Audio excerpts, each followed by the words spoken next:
কইতে পারি না, আমরা তো বাড়িতে ছিলাম না, আমরা আগরতলা গেছিলাম।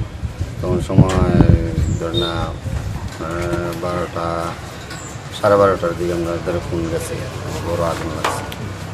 হ্যাঁ, তারপরে এখানে লোকজন আয়া শুনছে, দেখছে, পাশের বাড়ির লোকে চিল্লাচিল্লি করছে। এবার এরা আইছে, লোকজন আইছে, আয়া সেরা ফায়ার ব্রিগেড ফোন করছে। ফায়ার ব্রিগেডটা একটু আইতে দেরি করছে, নাহলে একটা রুম বাঁচাইতে পারলো না। এরা যতটুকু আইডিয়া করছে, আমি তো আসলাম না কেন। এরপরে আমি আইসি 3টা দিকে আমি আইসি, আয়া সেটা কী অবস্থা।